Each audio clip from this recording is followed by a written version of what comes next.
Today, we know what's happening in South Asia, specifically the Kashmir. It is known as one of the most turbulent and disputed region in the world.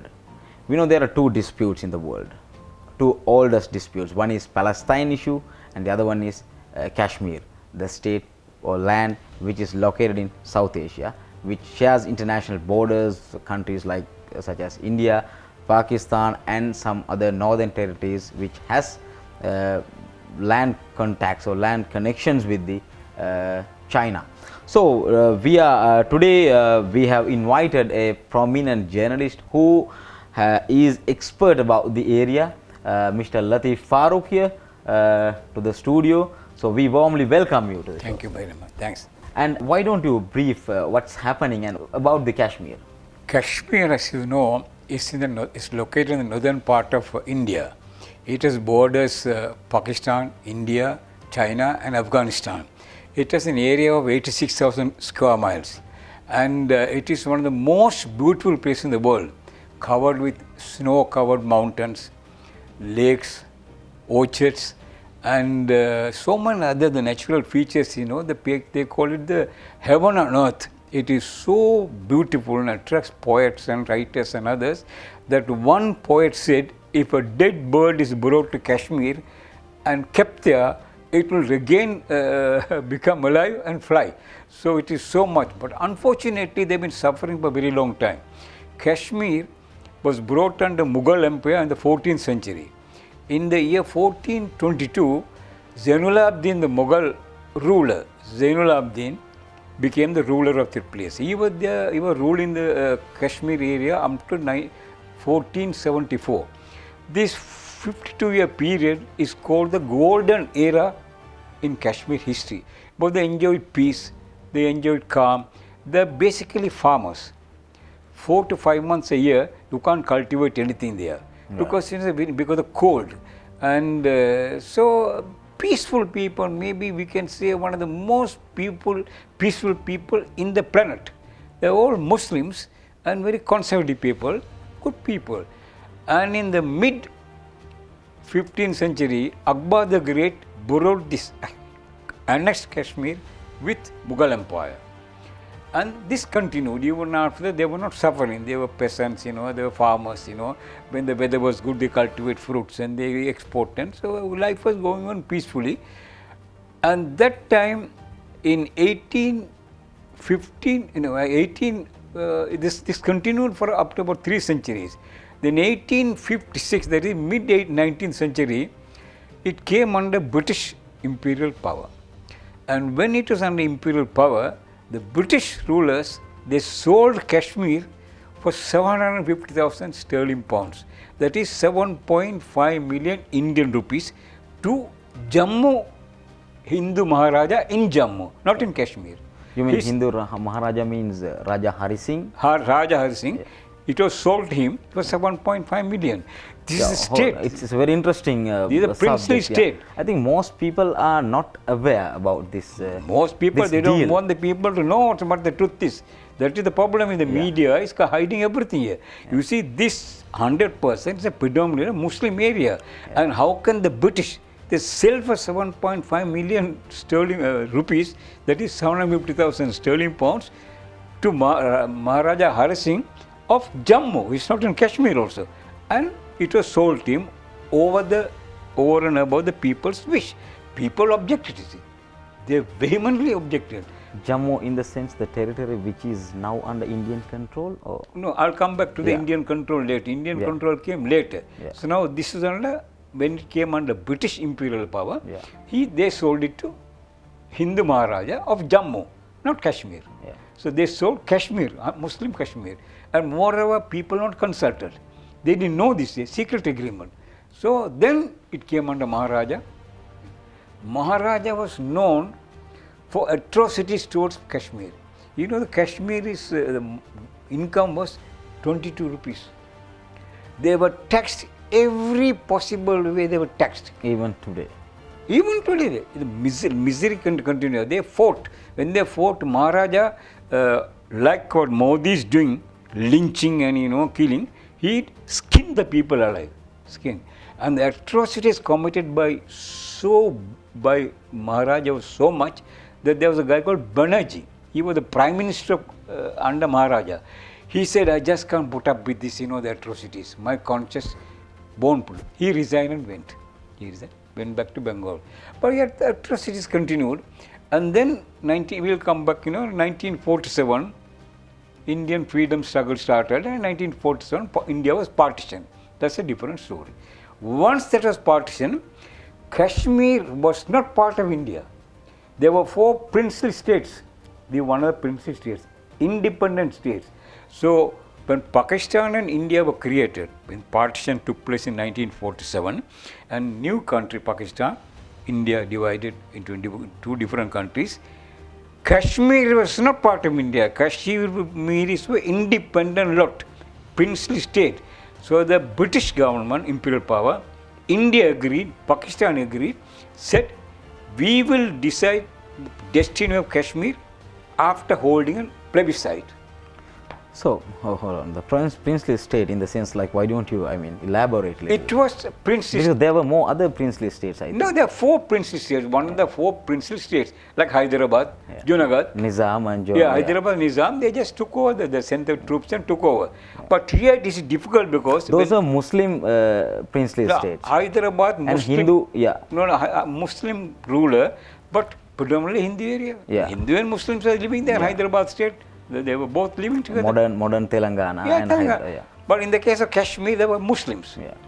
And when the struggle was, freedom struggle was going on, Sheikh Abdullah, the retired teacher, led the freedom struggle in Kashmir for Kashmir. So when the partition took place in 1947, India agreed with Pakistan and with the British imperial power that as soon as possible, not after 70 years, as soon as possible, we'll hold election, a plebiscite, and allow the Kashmiris to decide their destiny. If they wanted to stay with India, separate, okay, they can be separate. If they want to join India, they can join. If they want to join Pakistan, they can join. That was the agreement. To hold a plebiscite. To get the consent of the people. So Sheikh Abdullah repeatedly have been put in jail. The promise which has never been fulfilled. This Nehru promised it.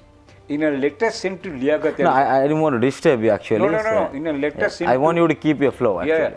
In a letter sent to Pakistan Prime Minister Liaquat Ali Khan, Nehru said, this is a pledge we are giving to the whole world that there will be a plebiscite and we will hold the plebiscite and let them decide the destiny of the game. And then Nehru came on the radio, Indian radio, no television at that time, and told the nation, Kashmiris have decided to join us on condition that foreign affairs, finance and telecommunication, India will maintain. Rest of the affairs, Kashmiris look after themselves. There will be a separate state assembly, they will enact their laws, they will do everything, but they won't. Like any other state in India. But Nehru pledged it. And Nehru gave the pledge to the whole world.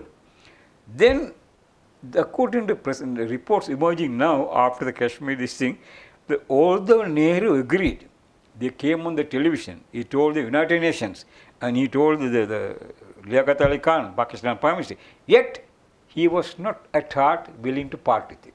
He was playing. Sheikh Abdullah, who was carrying out the freedom, and at that time, 47, the Indian Hindu ruler who was ruling, he handed over Kashmir to India. Even after it was handed over to that, Nehru gave the assurance after Hindu Maharaja gave Kashmir to Nehru. And Nehru pledged this to Pakistan and also in a state assembly radio broadcast told the nation. It went on like that. But Maharaja has no right to sell Pakistan, exceed Kashmir to India because the real leader of Kashmir was Sheikh Abdullah. He was put in jail and out and so after he came out of jail, that he found it is better to, it's a landlocked country. There's no sea road, no landlocked country. It is better to survive either align with India or Pakistan for the time being. Huh? And then later you take over plebiscite. Yeah. That's what they agreed to the agreement. But similarly, there are other landlocked countries. So I mean, Central that's- Asian states that's even. that's So Nehru also assured, no, within as soon as possible, as quick as possible, we'll do this. That's what they came out to this section number 370, where you remain independent. You be independent, your own assembly, you look after yourself, do everything. But when it comes to foreign affairs, New Delhi will deal with it. When it comes to finance, New Delhi will deal with it. Finance means the whole country. Like any other state actually. Telecommunication also. And the defense rests with whom? The defense is central government. Delhi, yeah. They separate entity. So that means the 370 and also one more condition that India agrees not to colonize Kashmir with Hindus. Not to allow. Let the people in Kashmir look out for You mean Hindu Pandits? Huh? Hindu Pandits? Pandits or anybody, they know. Now what Modi is trying to do is, crush these people, send this, that the RSS fellows there's a settle them. conspiracy of, systematic conspiracy of changing the demography of the... This is, now they are... Not in today, since the... I've been going down, now they are on a bigger scale, open scale. So Modi came later, Modi or no Modi, under the Hindu ruler, they suffered as they are suffering now. Isn't this just an allegation? Which? There are proof, the evidence here. What is the allegation? Of this claim. I mean, since you allege them that they... It's not alleged. Yeah. United Nations, that did so many reports. Yeah. And there are Amnesty International reports here. Yeah. You see the matter was taken up to United Nations when 47 August they got the freedom from Britain. In the same year, December, India took up the issue in United Nations. Yeah. There was a guy called Gopalakrishnan Iyengar. He was Indian representative to United Nations. He told the UN Assembly that we assure the whole world that Indian Kashmir issue will be decided on a plebiscite. But while they were giving this, United Nations tried its best, commission after commission, committee after committee, sending delegation after delegation to India, to Karachi, Delhi, Islamabad, Srinagar, all the places they were sending. The United Nations got so fed up. Lord Avebury, he was the British Parliament Human Rights Chief. He said, it's impossible to negotiate with India because they say one thing, they do another thing here. They were not sincere in both this. And they also said, in the international stage, Indian credibility is going down. They lost their moral principle going down. And they can't claim as the best democracy anymore in some atrocities. Then this Bertrand Russell, one of the acclaimed top philosophers in the world, you know what he said? Everybody in the world should get together with Kashmiris and fight for their freedom because they can't deal with them here. Today they say one thing, tomorrow say another thing. Who? India. So see, they were not honest in their dealing. In the meantime, they were sort of legally, economically, and militarily, they were doing everything to quietly grab this thing. But that's I said 4 things: defense, finance, communications, and the rest of other things. But not allow Hindu settlement there. They want to maintain the Muslim character of Kashmir. But all the pledges were not done. Then you see, when this was going on, 4 wars took place between India and Pakistan. And you see, both Pakistan and India were poor countries, newly emerging countries. The amount of money they wasted on the war, human loss. What the Kashmir is asking, only hold a plebiscite. Allow us to decide our destiny. Maybe we join you, India. Maybe we join Pakistan. Or we, on our own, we live on our own. But Sheikh Abdullah thought it is difficult for a landlocked country. Why he thought? We don't know. So better we align with this India. India, instead of winning the hearts and minds of the Muslims, there carried a policy of discrimination. Unemployment, one of the highest in the world. Development, virtually nil. So people are getting fed up like this year. Then it was in this environment, India manipulated and brought about this Bangladesh problem, freedom struggle. You mean this Mukti Bani Mukti Bani and there. So then in that struggle, 1970-71, that Pakistan was divided. Dhaka fall, yeah. India, Pakistan was East divided into Bangladesh became a new country. The East Pakistan became Bangladesh, and the West Pakistan became weak. And then you see after that, India decided, okay, now Pakistan is weak. Now let's. That's the turning point. That's the turning point. But Kashmir. India had the upper hand. Yeah. Then that was 1970. Even then, people are suffering. Unemployment was there, poverty was there. They were farmers. They were not very people living in luxury. Very farmers. Very, in the sense, people of great, humble, nice people there. So when this was going on like this, 1971, this happened. Then in the aftermath of the creation of Bangladesh, morale was very low in West Pakistan, but Pakistan was building it up. Then came this Zulfikar Bhutto, Prime Minister Bhutto, and Mrs. Indira Gandhi, Prime Minister of India, they signed the agreement. Called Simla Agreement. The Simla Agreement was signed. If I am not wrong, 1973? 73, 74, I think. 73, 74. Early 70s, yeah. Simla Agreement. In that also it is clearly stated, we both will peacefully sort out Kashmir issue. The Kashmir issue, Simla Agreement, it's not so they go for amicable settlement. Amicable settlement, yeah. The thing you see, Pakistan and India can't decide about Kashmir issue, on Kashmir issue, but it's a separate entity. Like I said, one of the four principal states.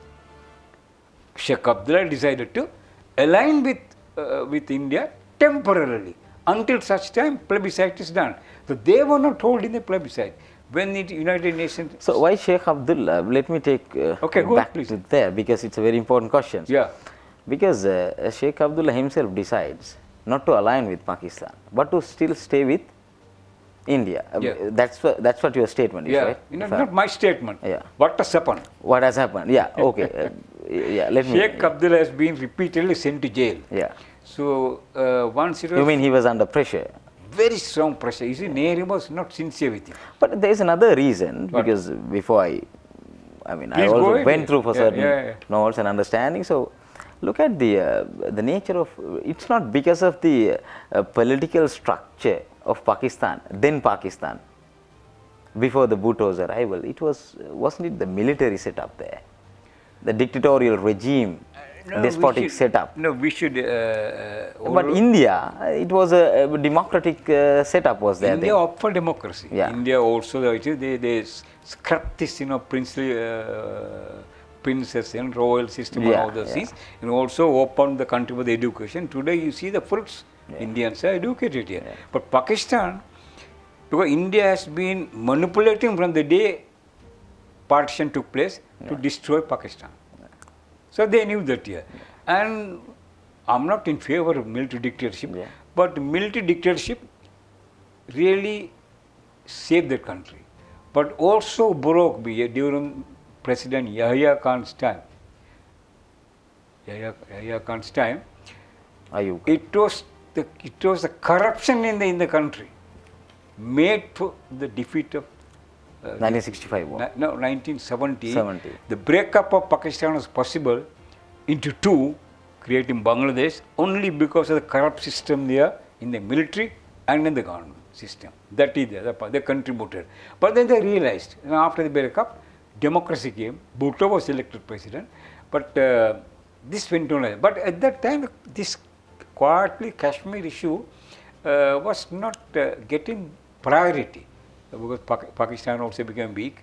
But then what has happened, mid-90s, 80s, after about 15 years, 87 or so, there was the election there in Kashmir. Under, I think, Mrs. Indira Gandhi's time. that election was rigged. Election rigged, and they imposed their own people on on Kashmir. In New Delhi imposed, rigged by New Delhi, and imposed their own people. People protested. When the people protested, Puppet regime. Yeah. people they want instead of puppetry. When the people protested, India sent troops to brutalize them, oppress them. The more they brutalized, oppressed, killed, raped, and tortured, more the freedom struggle became violent. That's the beginning. In 1989, that's the first step of India of militarizing the that's region. the beginning of the Indian atrocities there, militant atrocities. And then the more the atrocities, more the freedom fight. And naturally from other side, Pakistan would have helped. We didn't show that. It would have helped the other thing. But they themselves are becoming, because the suffering was so much, economic sufferings, sufferings in every other way was so much. There was no need for the Kashmir to suffer in the way they suffered since 1947. So they were only asking reasonable freedom. They were not asking, they don't want to form a separate militant entity. But then Indian attitude towards Kashmir was very unfair. But still, there is another portion of Pakistan. Pakistan occupied. Azad Kashmir. India says Pakistan occupied Kashmir. Pakistan says Indian occupied Kashmir. So, and another part is controlled by China, if I am not wrong, some northern territory. China, what is controlled by China is nothing to do with the Kashmir. Yeah. Azad Kashmir is part of another Kashmir. That is controlled by Pakistan. But they are not wanting to separate from Pakistan. This they want to continue with them. Islamabad. Yeah, they want to continue Islamabad. The religious affinity is there. Yeah. And moreover, the brutality is not there. So as I told you, in the mid-1980s, there's more the atrocities, more the uprising. That's how it started. In an interview but given... it was not that this brutal. What's happening today? It was becoming radically brutal. Not slowly or little by little. 1989, in an interview given to London Guardian, Rajiv Gandhi, then Prime Minister, said India lost Kashmir because of its atrocities towards them. We failed to win the hearts and minds of the people, goodwill of the people. And since partition, India never did anything to win the goodwill of the people. Okay, be with us, we look after you, you look after us. That attitude was not there. You are just treated them like animals, crushed them. So you see, this continued. Even at that time, there was a lady called Shabnam. She wrote a book of rape of Kashmir women. The book is there with documentary evidence. You see, they are conservative people, the Muslim people. The armed forces, they go there and raid people. In the presence of husbands, sons and daughters, rape the woman, then what happens?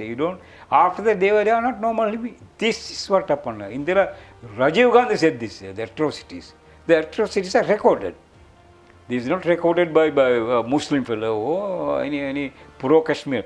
Recorded by United Nations, recorded by Amnesty International, Human Rights Watch and everything here. So you see, the more this type of, and moreover, why should you send only Hindu armed forces? They were doing this atrocity. If you really read the atrocities they committed, even the most peaceful man on earth will become a radical. This is what happened. So this continued here. This after the election rigged in Kashmir in second part of 1980s, problem. The more the crush, the more the this was. Then interference also came. It went on like that. Yeah, it's very interesting since you came up with some historical context. But unless you know that it's difficult to understand. Yeah, and so there's another the question. So India created the first obstacle we discussed already. So every time the matter was taken up in the United Nations, and United Nations said, okay, you both sort it out. Then immediately they bring some obstacle. The India borrowed the obstacle saying, dismantle the troops, disarm the troops in Azad Kashmir. Then only we will agree to plebiscite. Yeah, this then is the first condition. Yeah.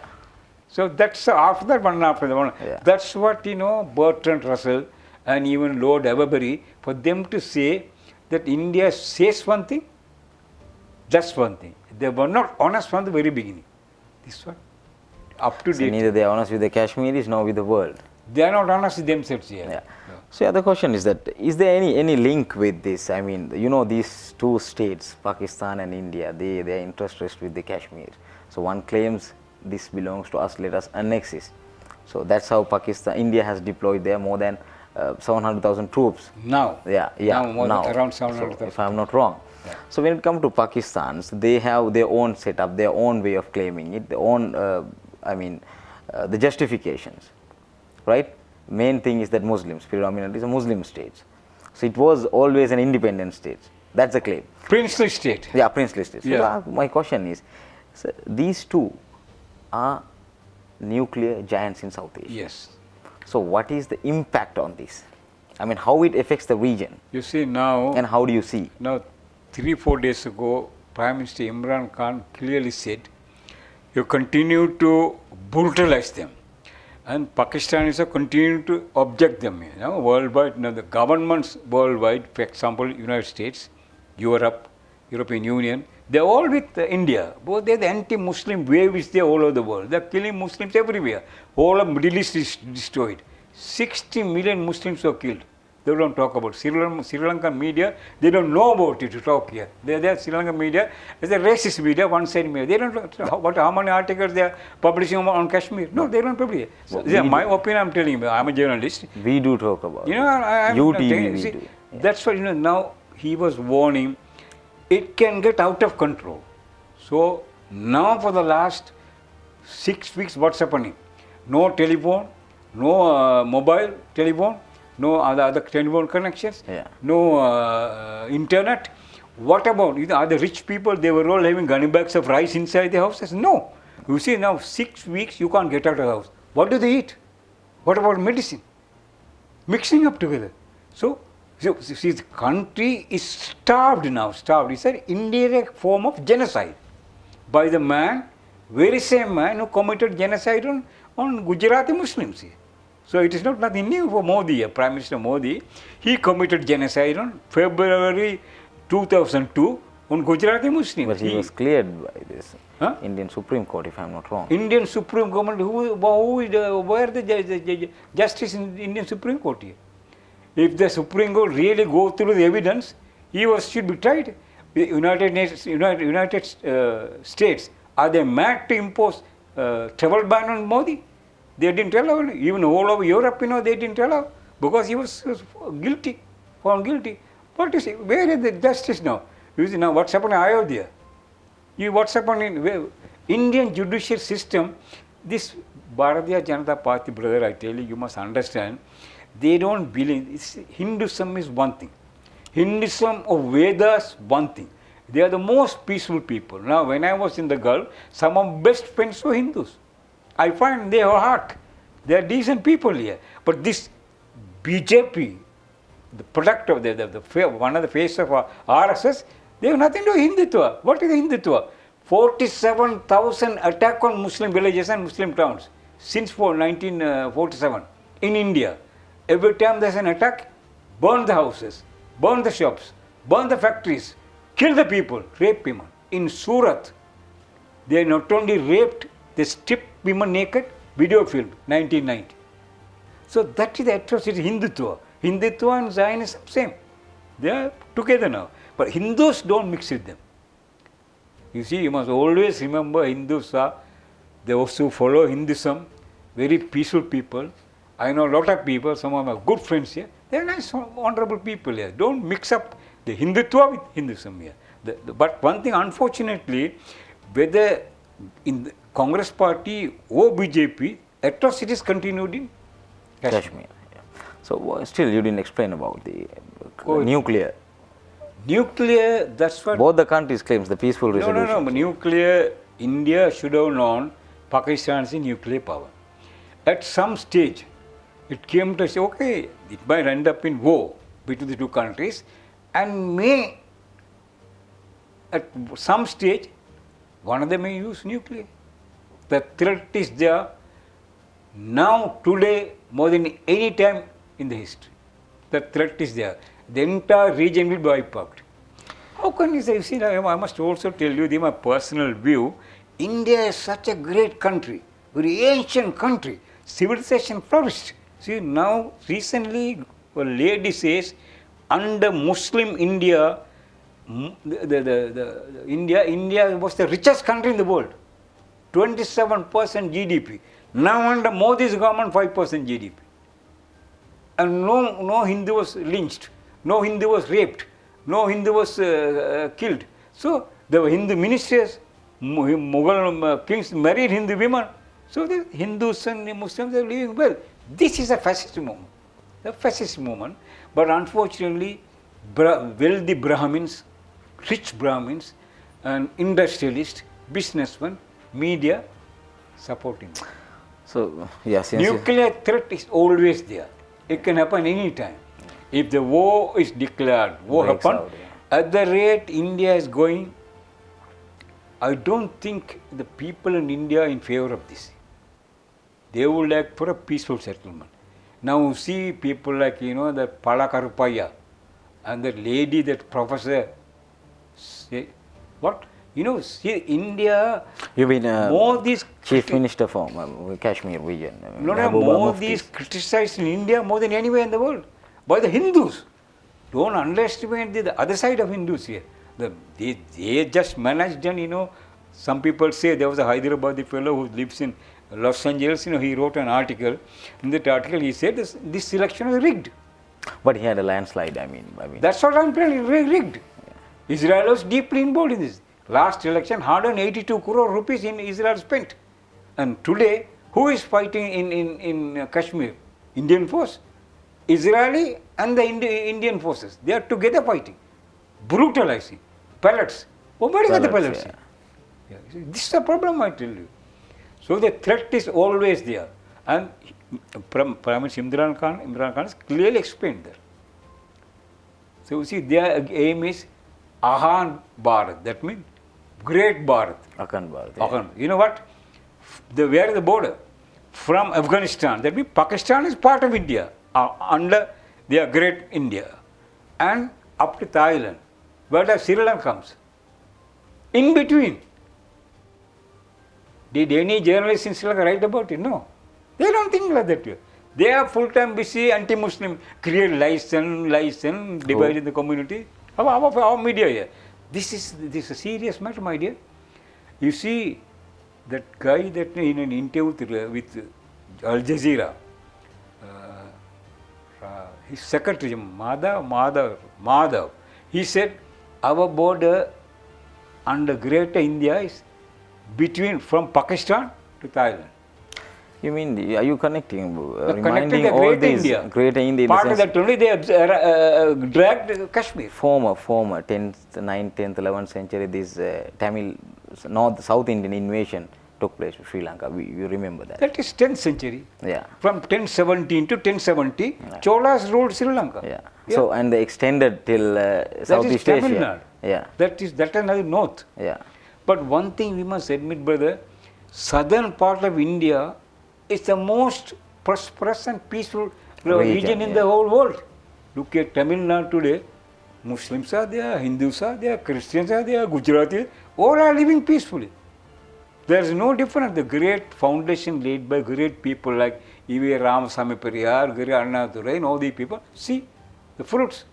You don't talk about, they don't allow to talk about racialism, communalism. See how they They live peacefully and prospering. Yeah.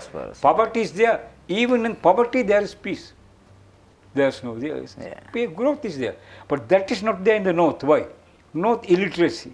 North is not educated now, but more than 200 million people in the United States, Uttar Pradesh. So they have violence. See the violence every day against Muslims, only because they are Muslims. So now all these issues are there still unresolved. It remains as an unresolved issue, right? So, being a journalist, having more than 30, 35, 3 decades experience, specifically expert in Middle East affairs, Muslim world politics, global politics, and published Even recently published books. Yeah. So I'm going through it. So my question is, Muslims, we have a setup known as OIC, Organization of Islamic Countries. Similarly, the Europe they have. And at the same time, we have another one in Europe, let's say European in Union. international relations, they call it Christian club, just another club, Christian club. Still, they are united. So they defend their nations, they defend their countries, they defend their, at least based on religion, or based on, no matter whether they are, the slogan is humanity, but still they defend it. So why not these countries? What is their role? What is the response of Muslim This is a world? very good question you asked. Yeah. The Muslim world, there is no Muslim world today. Yeah. Because this question is because you very were good there in the question. Gulf as a bureau Very chief. good question, because there are 22 countries in the Middle East. Yeah. 22 agents of the West. They can't do anything. Raise their finger without instruction from their big boss in London, Paris, Washington, or Russia. You mean Now look here. Look, all of them? Now Saudi Arabia. Who is running Saudi Arabia? Are they free? Is this Saudi regime, are they Islamic regime? Killing a man alive is Islamic? You mean You mean, is there any Islam in Jama- Saudi Arabia? The only country, only the most oppressive country in the whole planet is Saudi Arabia. Look here, Saudi Arabia, you call it, you are asking the OIC. How do they support Modi in this Kashmir issue?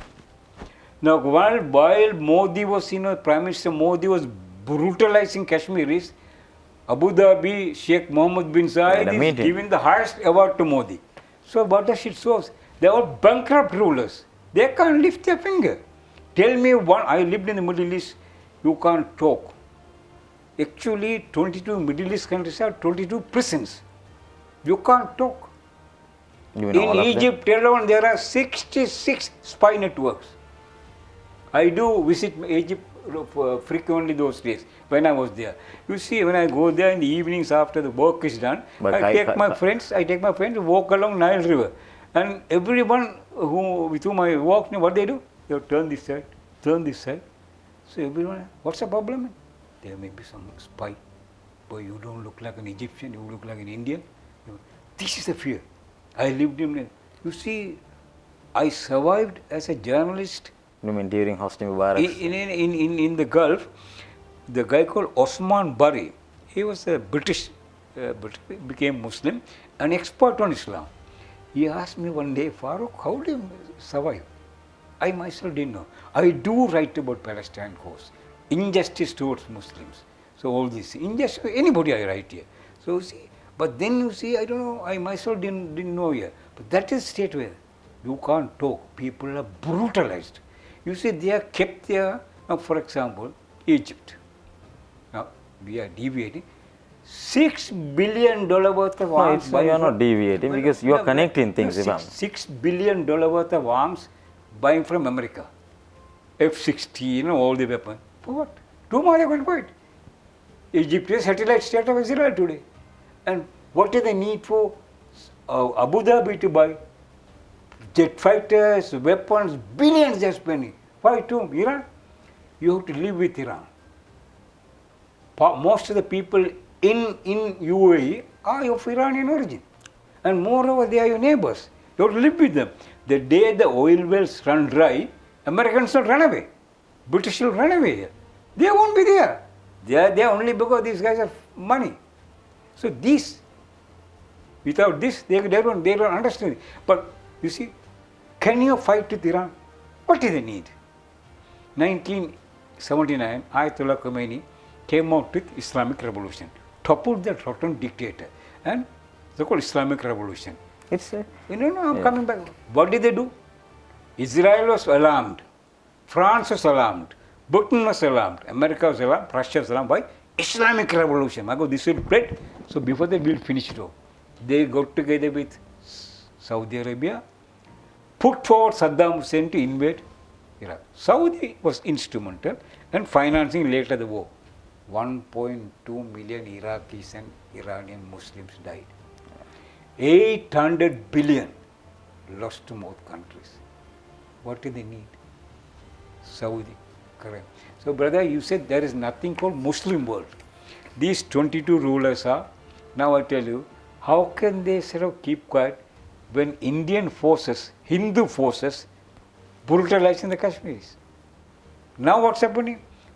People don't sleep in the night. The moment they hear a knock, finished.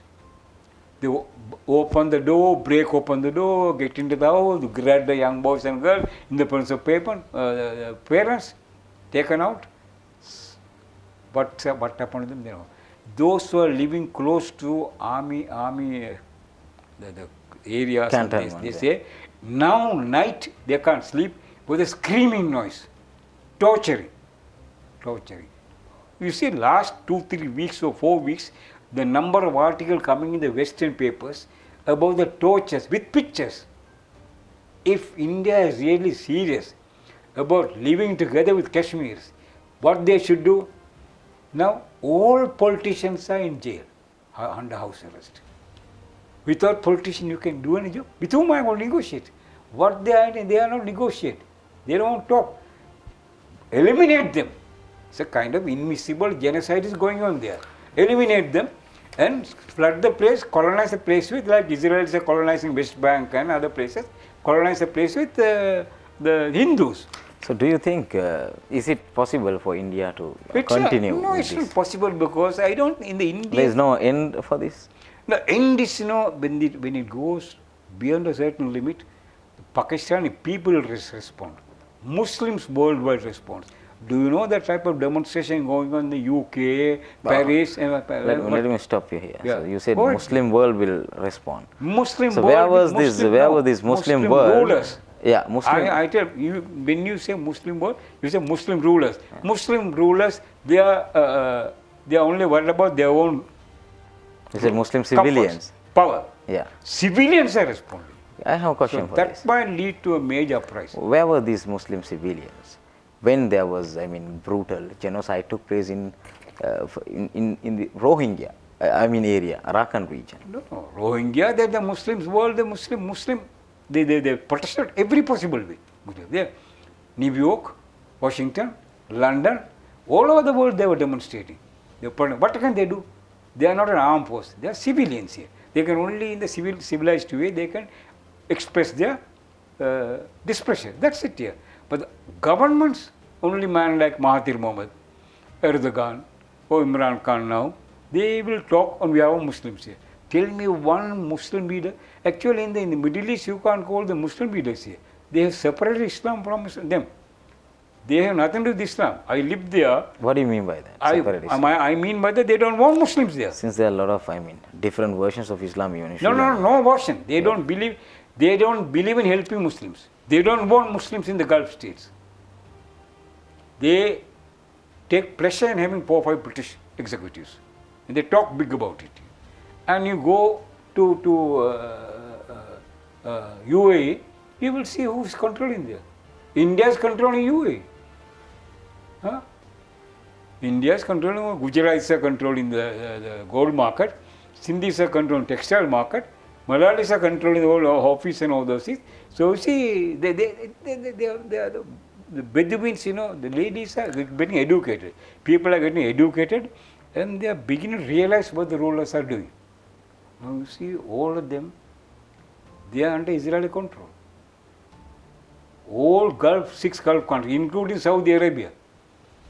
You think Saudi Arabia is a Muslim country? I told you, everything they depend on Israel.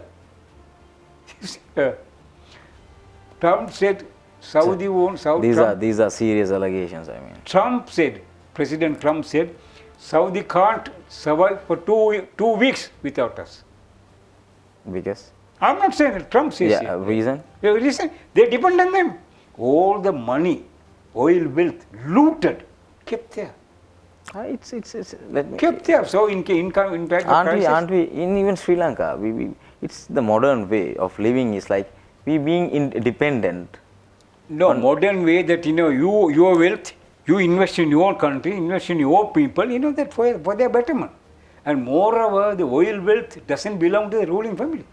Who are the ruling family? Sheikhs. That's a tribal system. They don't own, they can't own this here. And the billions of money they are spending on weapons to kill, see what happened. Yemen, one of the Asian countries in the whole world, Yemen. Poorest country. How many thousand? More than 80,000 people are killed. Virtually the country is a wasteland today. We've gone a little bit. So yeah, that's what I say. Don't worry about. Kashmir. There's nothing called OIC and all finished. Yeah. OIC, all finished now. Now each country is looking after itself. People are suffering. So national interest is preferred. $6 a day Egyptian income. 85 million people. $6. Can they spend billions on weapons to fight whom? This is a tragedy. So long you buy weapons from Britain, France and America, you are a nice government. You are a good government. Look, British government, they talk about human rights, freedom, democracy. $62 billion worth of weapons given to Saudi and UAE to kill the Yemenis in the last 5 years. This is the problem. So when we buy weapons from them, we are nice rulers, very honorable rulers, great rulers. But their barbarous activities, nobody speaks about them. I live there in the Gulf, so I know that here. People secretly fight against these Houthi rebellions. People, highly educated people, when they get to know you, get to know your views, they come and open their hearts. Bleeding. Hearts are bleeding. People, I tell you, they are worse than slaves. Educated people, you see sometimes the way they are ill-treated, they can't do anything. Let's go with it. That is the OIC part. Yeah. There's nothing called OIC, nothing called Muslim world. Muslims worldwide are being slaughtered. So in China they are slaughtered. In India they have been lynched. In the Middle East they are brutalized here. Tell me one place the Muslims are living except in place of Malaysia. Why not this happening in European part of the world? Europe it is happening. These kind of atrocities and genocides? No. Europe, the system is there. They don't want Europe, But they don't kill their own people actually. They won't kill their own people, they kill other people. Now, where is Iraq? Where is Libya? Where is Syria? It's gone. Where is Somalia? These are richest countries. If you go to Syria, 8,000-year-old history, everybody living very happily. And today in the refugee camps, 3-4 years ago when I went to Turkey, I saw tears would come. Look at the Syrian refugees, the young girls, coming and stretching their hands, begging. So you see, they were living very happily in their own house. So who did it? The ruler did it. In Syria, the people only wanted one thing, but when someone is taken to custody, let us know where its man is. He started suppressing and ended up here. Syria is gone. And who is behind it? Who gave the arms? America, Britain, France, Russia. These are the 4 countries. Backed by this Gulf people. To destabilize Syria. Huh? To destabilize Syria. Destabilize, finished now. You see, you read independent, there are a lot of independent, good journalists in America. Read the articles. Yep. Thank you for joining us. It's my pleasure. See you.